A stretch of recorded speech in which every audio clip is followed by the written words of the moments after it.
you be able to guide us a little bit in the 6 minutes?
Good. What's going Great. on? Just rolling with it. Yeah.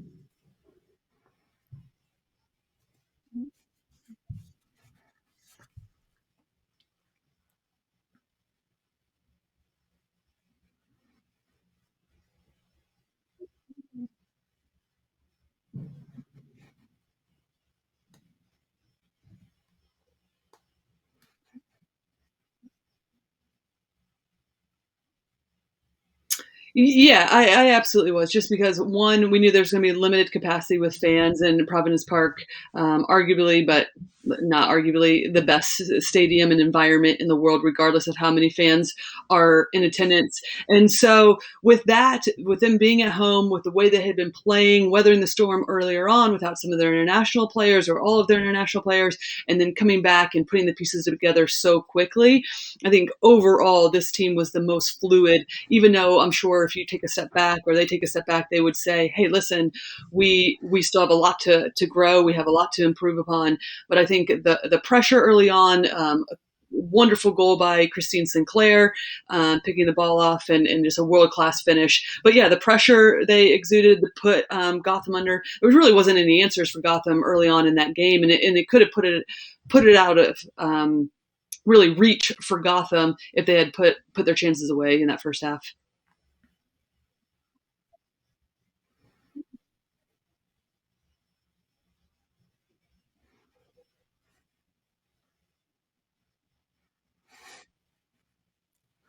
Yeah, I mean, I tweeted. I think I missed it by like a second after Ali Wagner actually said it, so it sounded like I was copying her. But it was a carbon copy of that goal that Haran scored earlier in the Challenge Cup, and it was a couple inches from being the same outcome. So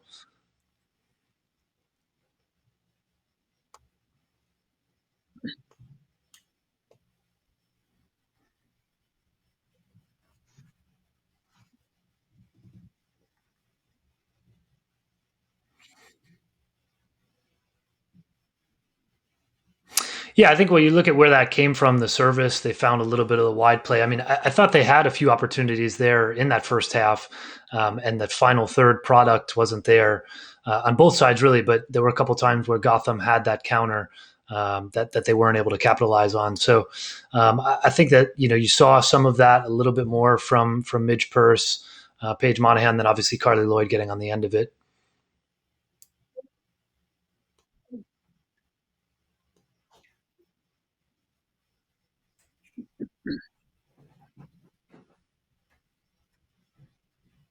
Yeah, and for Herachich too, it's not just about this one game. I think she's stepped up in a way that Gotham has needed this entire tournament. Has throughout her career has typically been a backup, filled in when needed if there's injuries, and in particular with Kaylin Sheridan at Gotham FC, and with Kaylin being out since prior to the tournament, Herachich stepping up and making some important saves to solidify wins or to at least keep them level in other games. And then in this game, goodness, has really stepped up. We'll be showing a critical save that she made in a little bit. But I thought really just commanded the goal in a way that this Gotham team needed, and for players to step up. And I think just goes back to what we've been saying this entire tournament about the rebrand being more than off the field, right? I think you see the energy, you see the excitement with these players, and the evolution of the team on the field. If you guys each, I kind of picked Didi there. I threw that upon you. I'll go to Jeff first. Jeff, if you could pick a standout player in this match for either team, who's one of those players that really stood out to you? Yeah, taking Didi, that's tough because I do think she's had a good tournament, and that save in particular.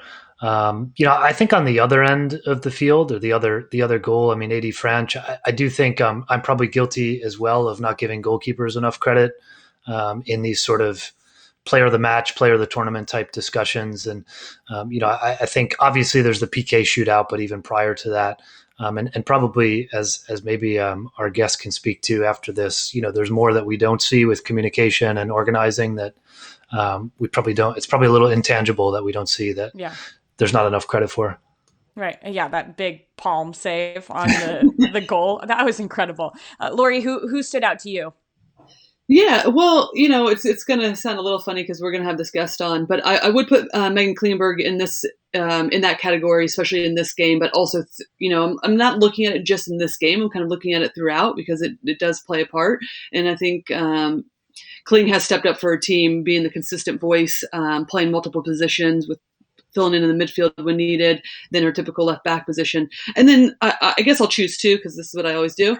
Do what you want, Lori. And, Just do what you want. Listen, I'm going to be hosting soon, okay? When you're, and I'm always going to put Lindsey Horan because I want to give her a lot of credit for consistently. She is going to be a player that's going to be marked or looking to be marked out of the game. She consistently finds ways to get on the ball, whether it's dropping deep and putting herself in positions to create and also get on the end of balls when necessary. And so credit to her. I think the midfield battle really won that game on Saturday. Yeah.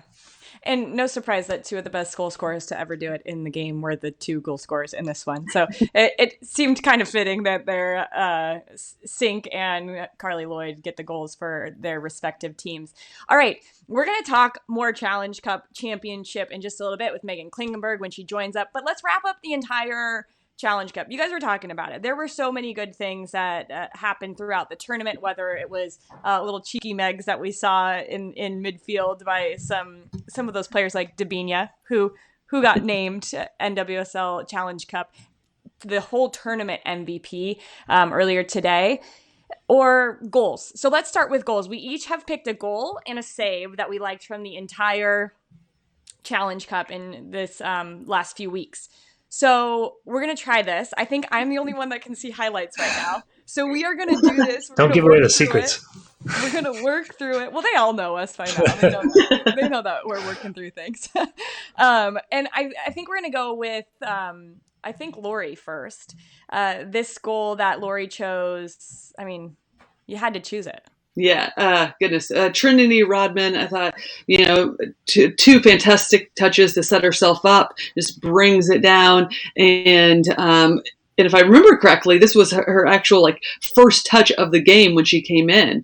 And, I still think we don't need to be putting a lot of pressure on Trinity Rodman. There's a lot of room for growth in her abilities, but I think this gives an idea of where she is and what she's capable of going forward. Yep.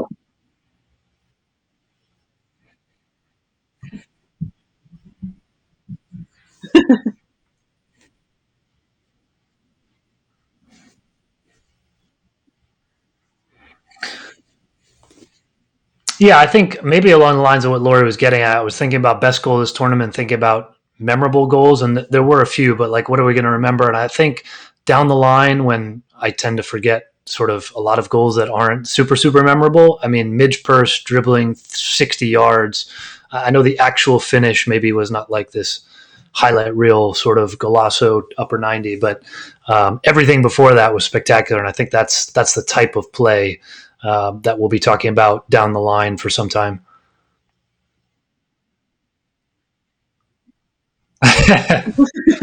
And like, I don't know, are we gonna remember the goal, or are we gonna remember that defense? And Colorado is Well, gonna get rid of listen, defense like parting behind seas. every great goal is terrible defending or something like that. So Hey, No, yeah, I don't yeah, take yeah. anything away from Midge Purse. It was a fantastic run. I'm just like, where's the defense? Right. Jeff, I know I said that you were staying in the East, but I'm actually staying in the East as well and going with North Carolina. The goal by Merritt Mathias that we saw her. I like stories. I like when people have something to. She had overcome such a big injury, playing her first minutes back, and she comes in and scores. Gosh, such a cheeky little goal, chipping it over the goalkeeper. And if we get that highlight, we'll get to it eventually. But let's move on because we got to get to our guest save highlights. Lori, who's your save going to? Yeah, Best save of the tournament. Yeah, going back to Didi Hericic, the game saving, I would say, goal in that Challenge Cup final, just on the Christine Sinclair. What a strike from her, and then for Hericic to get some fingertips just full stretched out to keep that one out. And I think again proves the mentality that Hericic has had throughout her career to be able to step up and have that type of performance in an important game. Yeah. Jeff, who are you going with? Yeah, I thought there were a lot of good goalkeeping performances from, Hericic being maybe front and center from players that we haven't seen a lot of, which I think is part of the Challenge Cup. Jeff just said he didn't give goalkeepers enough, so he's just going to name like. I'm just going to keep talking about goalkeepers, yeah. So, but I'll go with a veteran. I thought Karen Bardsley's save against Danielle Colaprico a few minutes into that match out west, full extension laid out. And I think what did it for me was the actual shot was kind of a knuckler dipping and one that changed direction mid-flight. So like that save from Bardsley, but a lot of good performances. Lindsey Harris, let me throw another name in for you, Jordan, was good in the tournament.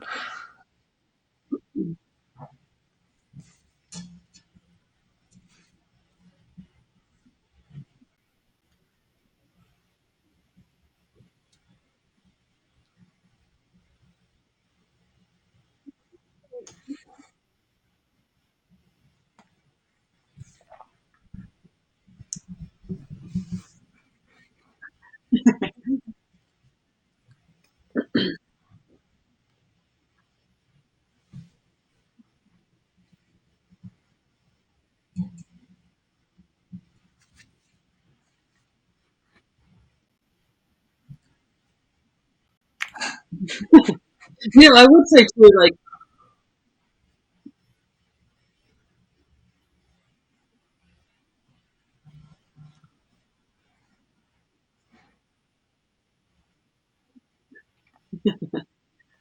what a shot I just took. How did she say that? I think it would be remiss of us, though, too, not to mention Ashlyn Harris coming up with 2 PK saves. I think one that was critical as well, and with their Orlando victory that kind of set them on that trajectory of getting back or getting some momentum, I should say, going into the regular season.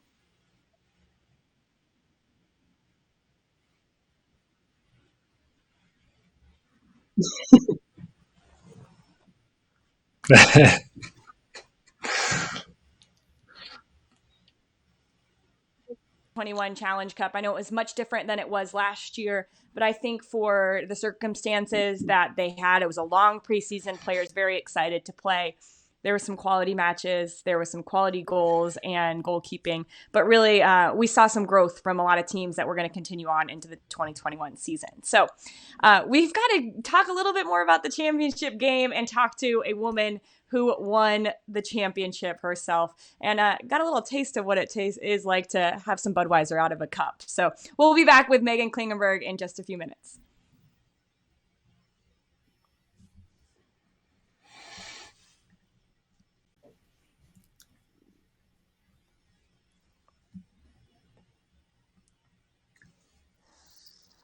Maybe. Do we just roll on? Are we in commercial? I can't see anything. Nope, we're not in commercial yet, so maybe we should keep rolling. Okay. I can't see any of the chats. I can't see Twitch chat. I can't see the private chat. So I think we're going to skip commercial. Jordy says. All right, we're going to skip commercial, and Dana, we're going to bring Kling in. If we're going to bring Kling in, just bring her in.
Welcome.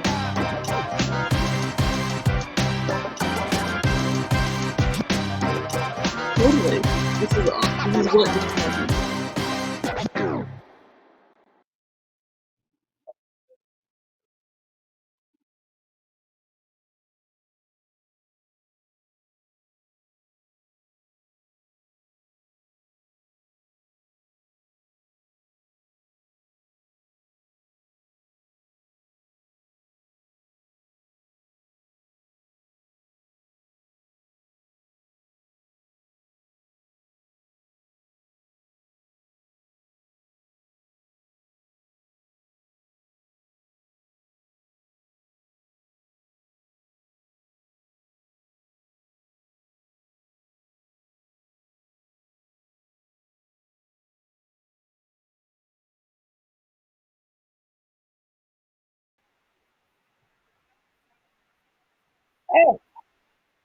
Hi, glad to be here.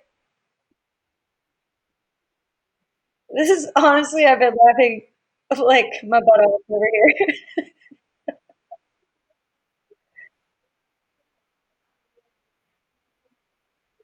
Yeah, laughter is the best medicine, Jordan.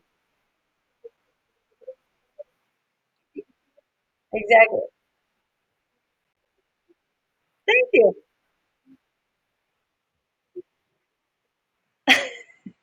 Well, despite pictures and video evidence, I don't think that I drank as much as people assumed because we still have a whole season coming up, and we had 2 days off, so feeling much better. Thank you.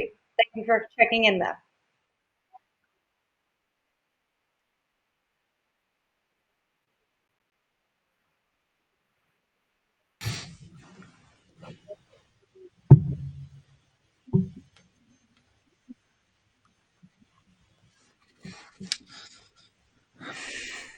Yeah, we had the last 2 days off, thankfully, and today is like more of a re-entry, really light load kind of day. Get your head back in it, get your body moving a bit.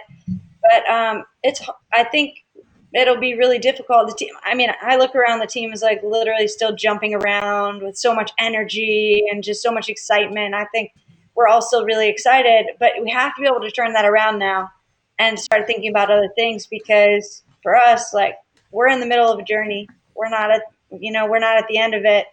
So for us, we got to make sure we get our heads on right again to keep going because we care about this game coming up on the weekend. Mm-hmm. Yeah. Absolutely. Yeah. Yeah. Go. No, I was going to say, Jordy, we got some incoming notes about your audio. I don't know if it's they'll blame the Wi-Fi again, but Megan, you're talking about the weird sort of transition. I mean, maybe I'm calling it weird. Is this like the weirdest season that you can think of? A long preseason, a cup, you lift a trophy, and you've got 6 days until a season opener. I mean, Jeff, you did just live through 2020, so you know for sure that Well, that was the that's fair craziest enough. season. Weirdest regular season. Exactly. So this is definitely the weirdest regular season. Well, I haven't been through it yet, but it will be the weirdest regular season I've been through. So hopefully, I mean, I actually really enjoy the Challenge Cup. I liked it last year. I liked it this year, and I think we need to keep doing things like that. Having different types of competition keeps the league fresh and interesting. But I really hope they decide to place it somewhere a little bit further down the line than the opens up the season next year.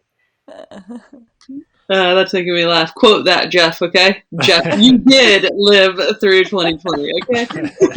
This is amazing.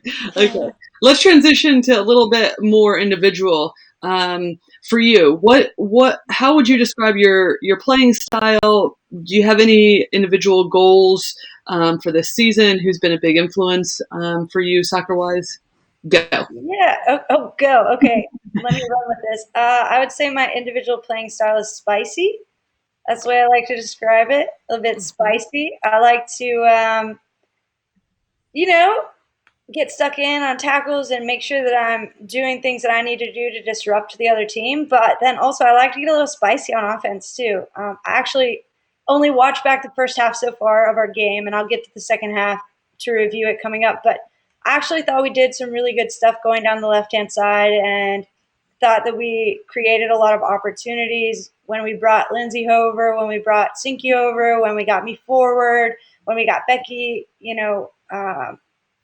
starting to build up the passes from the back. So I was like really proud to watch that back and see that we did some good stuff down the left side. I thought that was cool, getting a little spicy. And then in terms of goals, I don't think that I had a little bit of a mindset, I guess, more life change recently. I don't really have goals anymore, except that I have some overarching principles, I guess. And one of them is the pursuit of mastery and just to see how good I can become and, how much I can push it and how much fun I can have doing it. That's pretty much it.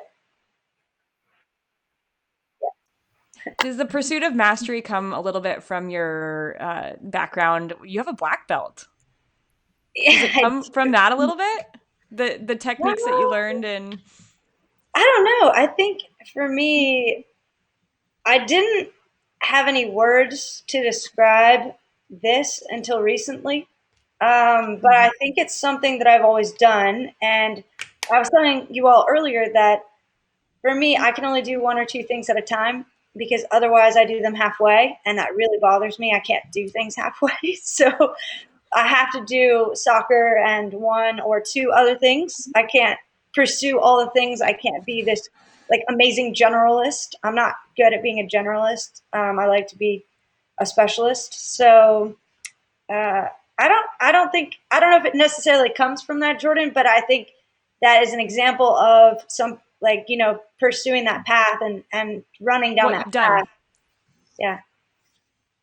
Yeah, that's cool. I just, that kind of, when you had that answer, it kind of both came together because I had done some, I don't know, it was for a game a long time ago. I remember that about you. So one of the things that has developed in the last few years with the game is outside backs really have become playmakers.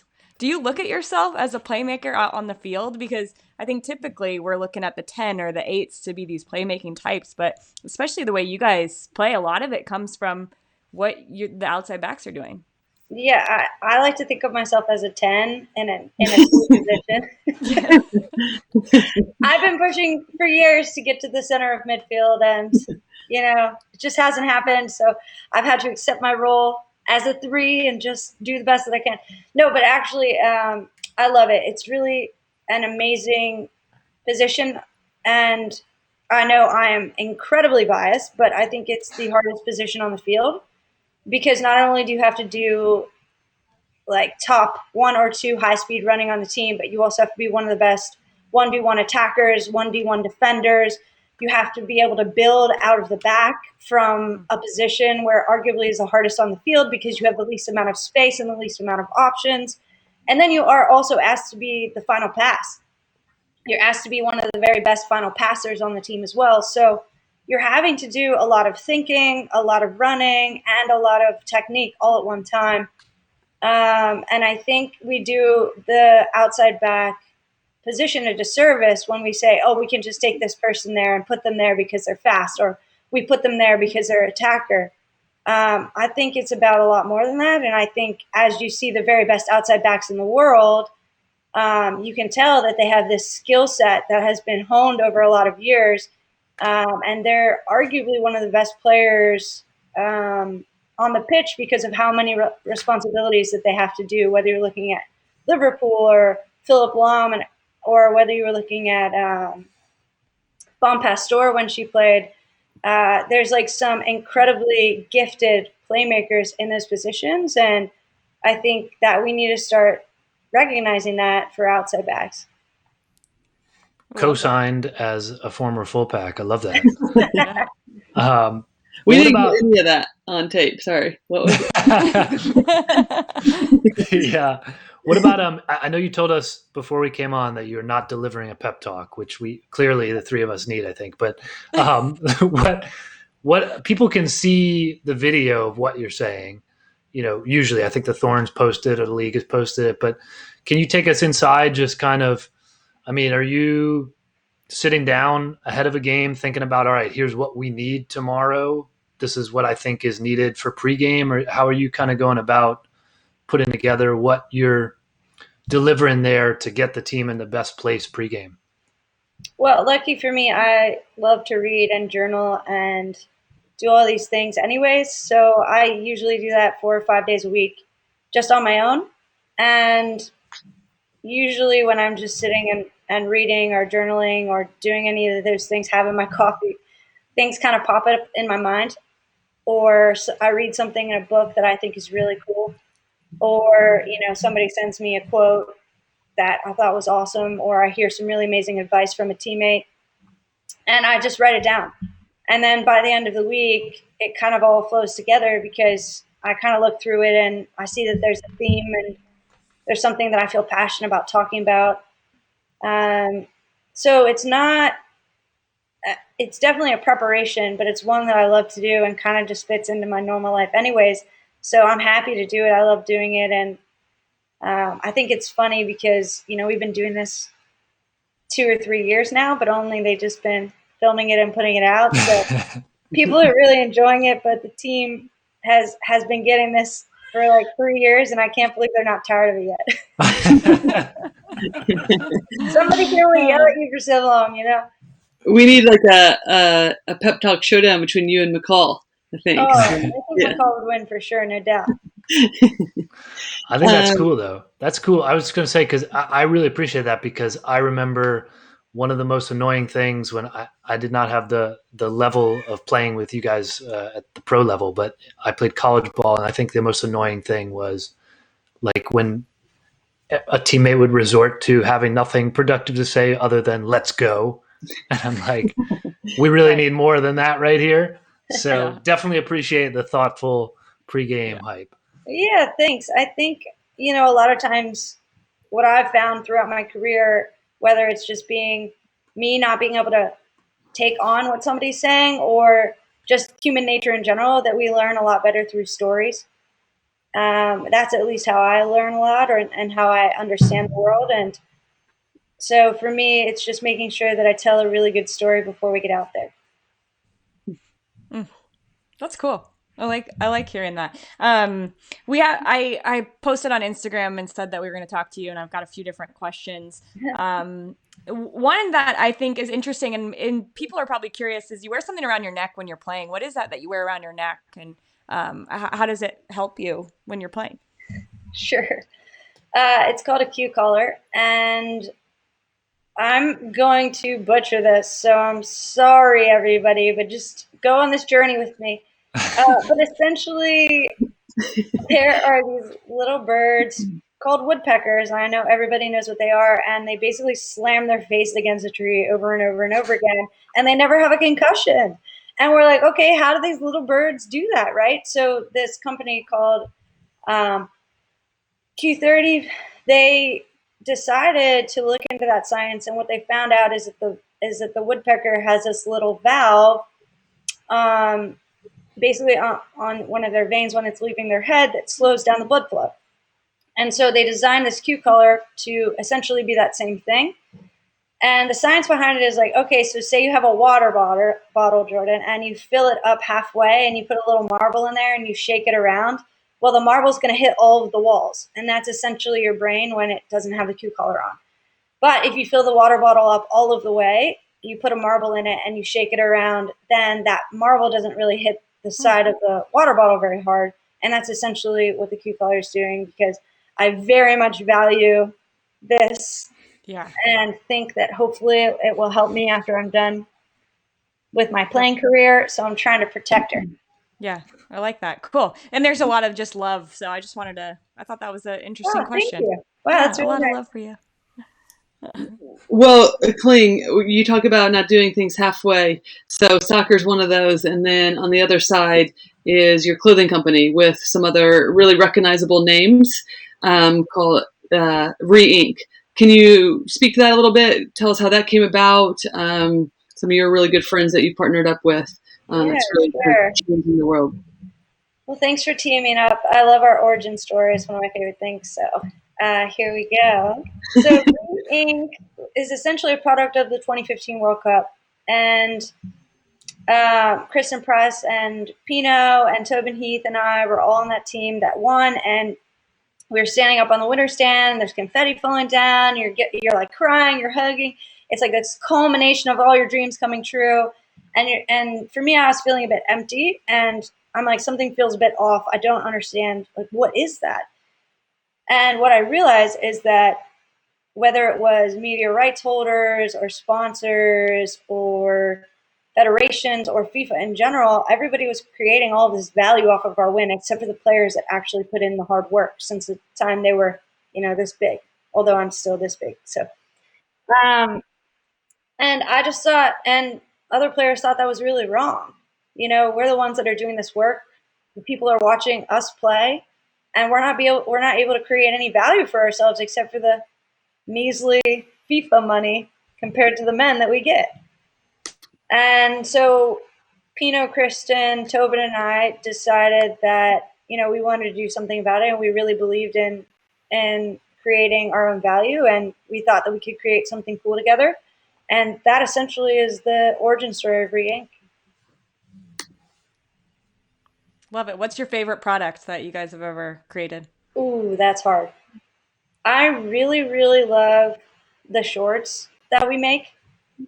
They're like seriously so comfy, but also some of the only ones that I like to wear. I don't know about you guys. You go to like All Saints or the Gap or something, and there's like frayed jeans and your thighs are hanging out, and I'm like, why are these so short? You sit down and you're sitting directly on the chair. You're not sitting on fabric. You know what I mean? I need more fabric than that. So I'm like really digging our shorts. I love all of our socks, all of the tie-dyed things. And then we're also doing this thing called Re-Membership, where it's kind of this online community for change makers.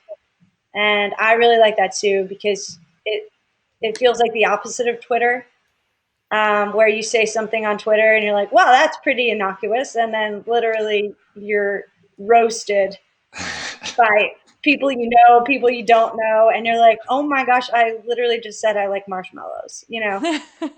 And I think what's cool about what we're trying to build is it's trying to be more of a safe environment to create change, and so have conversations like we could have right now. We could have a nuanced conversation about sexuality or race or these different things that are hard to talk about but are really important.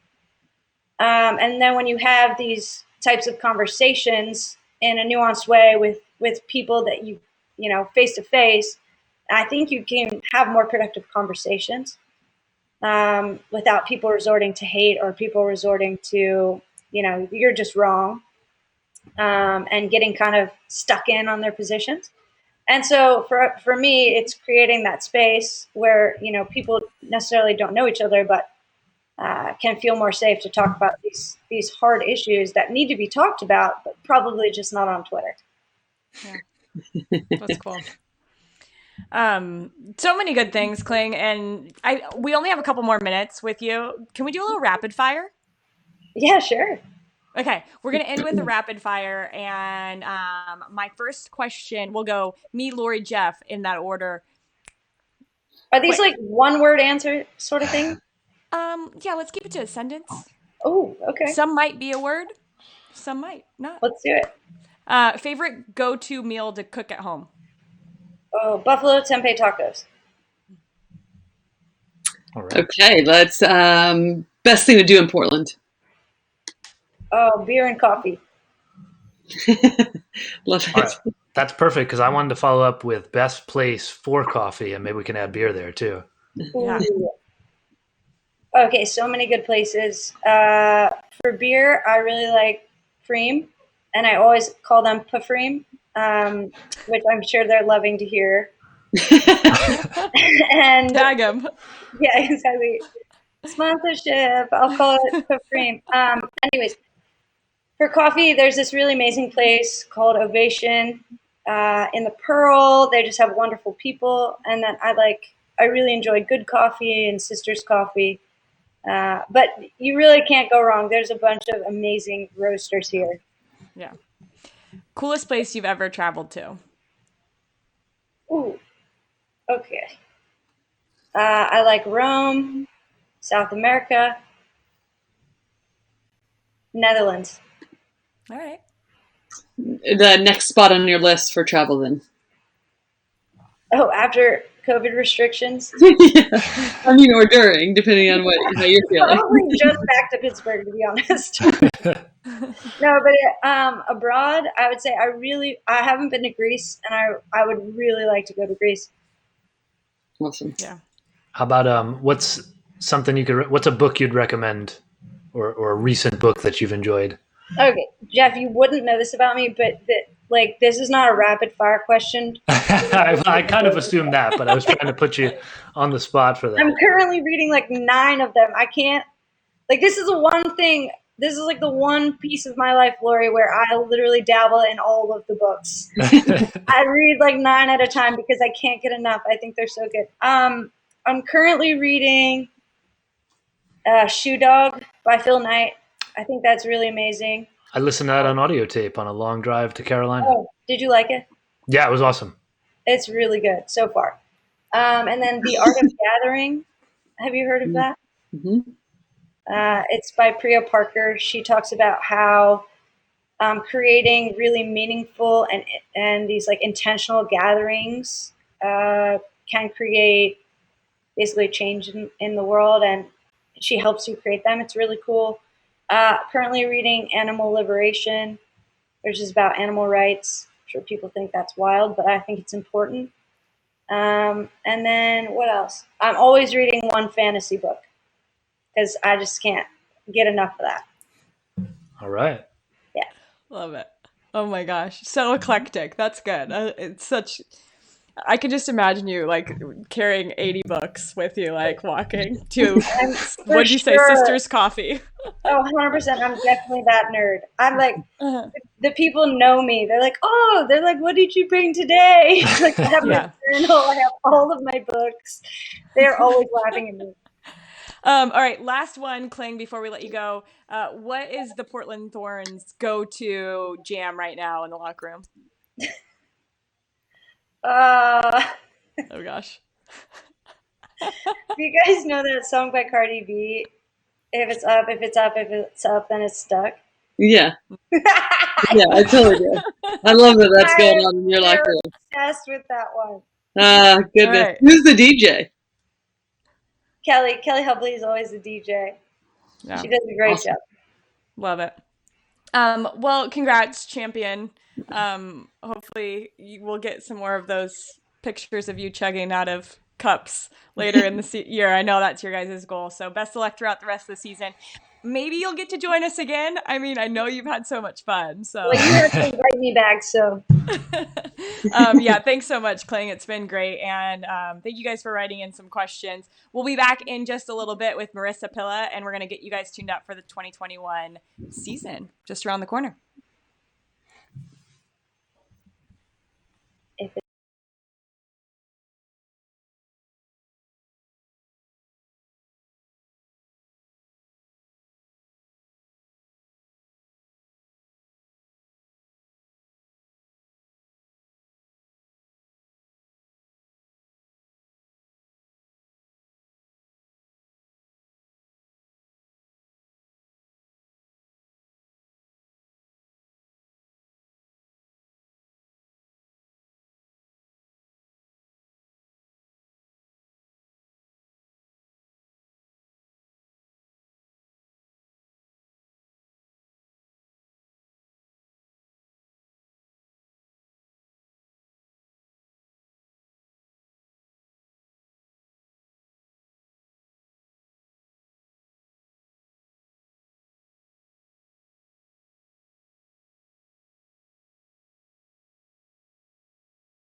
Thank you, Lori.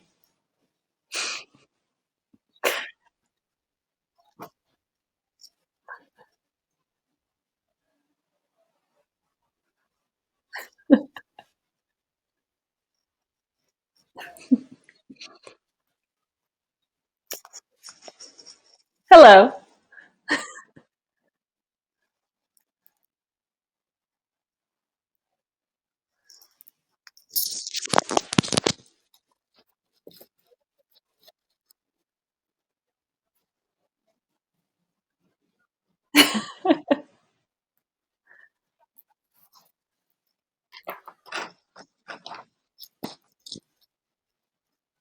This is it. Yes.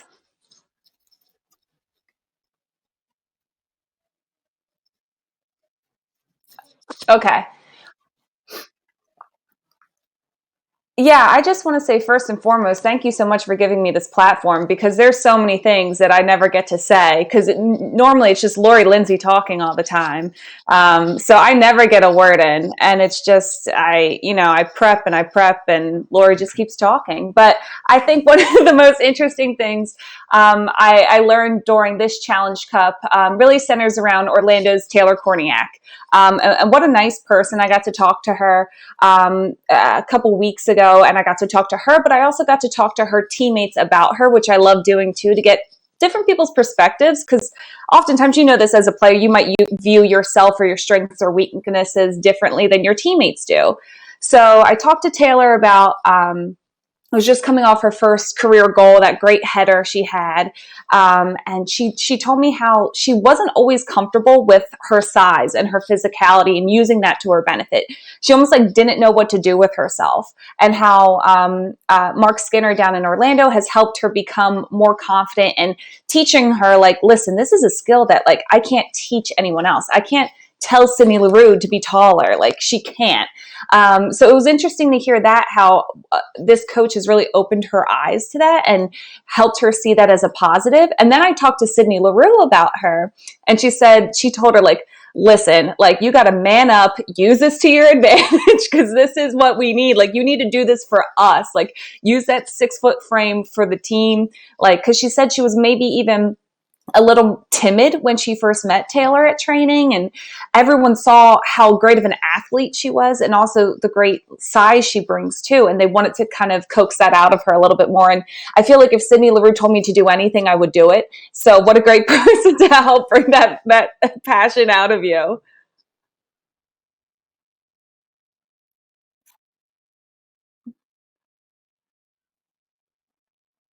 Oh my gosh. This is something that I've been literally telling anyone who would listen to me for the last 2 years. Yuki, first of all, is probably the coolest person in the league. She's just so cool. And what I find fascinating about her is on top of being a great player, she always finds time for different hobbies, very eccentric hobbies. And this was back in 2019. So the story's a little old, but I still never got to fit it in. So I finally get to tell it. We were talking about how the coaches kept bringing up how her fitness levels were so great this year. And over the past couple months, she's gotten faster and she's gotten stronger. And I'm like, okay. So I asked her, well, what do you think is contributing to it? Why are you faster? Why are all your metrics better? And she said, well, I've recently took up the drums, as one does, because, you're a professional athlete. You need something else to do. So she's in a band.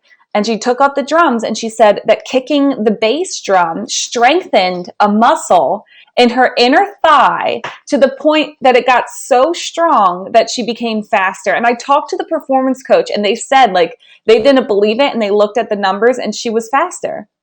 Because she said, it's a muscle I never use in soccer, but my leg was so sore from drumming all the time. And I'm like, oh my God. Where do I go with this information? Yeah, that's good. That's good. And even just the tapping of your foot, you think your calf has to get stronger too. Yeah, she said it was all thigh. Yeah. hopefully not too fast that she just goes in circles, but I do like that story because we've been trying to get Yuki on the show to show us a little bit of her drumming. Oh, she's a great drummer. Yeah. Maybe eventually that's part of it. Okay. Last one for you actually has to do with somebody that was in the championship game that you were at in Portland on Saturday. Tell us about that. So I try to prepare for like any and all scenarios. I try to be like super prepared down there. Yeah. And as the game was winding down and it was still tied, I was like, oh my gosh, it's going to penalty kicks. And everybody else was super upset about it. I was like, no, I got a great story. So this is great for me, selfishly. So I had talked to Didi Harachich prior to the game, and I talked to her about her penalty kick preparation because I find it fascinating how goalies have to, I mean, most people think like, oh, they're just guessing. I'm like, no, they study these things. Like they are taking in all the nuances of everyone in the league. And they can't watch Ashlyn Harris's interview if they're just guessing. Yeah. I'm like, this is not a 50-50 shot sort of thing. Like these players are really putting the work in. So I talked to Didi about how she prepares, and we didn't get it in the show. We were kind of in a tight broadcast window. But she said, she's like, I'm old school. I go PowerPoint presentation. I'm like, good Lord, is anyone else using PowerPoint still? But she said she uses PowerPoint, and she goes through slides, and she doesn't even think about names. She only thinks number. So she'll say like number 11 likes to go like to the right low, and she'll go through them then like throughout the week at night, like before she goes to bed, and then she'll go through them before the game. So PowerPoint, helping goalkeepers everywhere, prepare for big time moments. Wow. I mean, that is not something I thought we would plug in this show, but yeah, PowerPoint. Pretty proud that we got it in. Yeah. I have a lot of obscure things. So. No, that's so cool. And just to understand how players prepare themselves in a variety of ways. And that works for her. And so she goes with it. And it clearly, whatever she's doing at net is working because she's been playing fabulous. And she was so great to talk to too. Just like said how much Kaylin Sheridan has been helping her out, how much the team, and you could see it before penalty kicks started. Everybody was like clapping her up, and it was such a great story to see her too kind of develop it and take over that role. Yeah. Awesome, Marisa. Well, this will be something we get to do every week, and I'm excited. And now that everybody already knows you, so welcome to the NWSL Live team. We're happy to have you. I'm happy to be here. I'll have to dive into the archives and see what else I have lying around. Yeah, I love it. All right. Well, Marisa's got some work to do. Everybody give her some love in the chat. And Marisa, we'll see you next week. As for us, we are about ready to wrap up the show here. There's only a couple minutes left. I think we're going to give you a little preview of 2021 season. I don't know if we can get that graphic up, but Lori, Jeff, this has been a really fun show, a packed show. Meghan Klingenberg was an amazing guest. Marisa Pilla was an amazing guest. Here's what is on deck this weekend. Or, excuse me.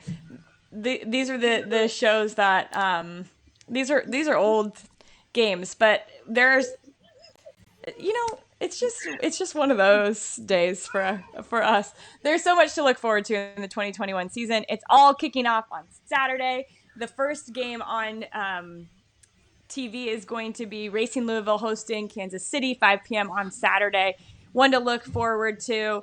Jeff, Lori, thank you guys for joining me. Thank you. Always fun. Had a ball. Yeah. What'd you say? You had a ball. Jeff had a ball. Okay. Well, I'm so glad you had a ball, Jeff. Lori, you guys make me laugh. Thanks for joining and giving such good analysis. Everybody that's watching, we appreciate you. Thanks for tuning in. Our new time on Tuesdays, NWSL Live. We'll see you guys next week.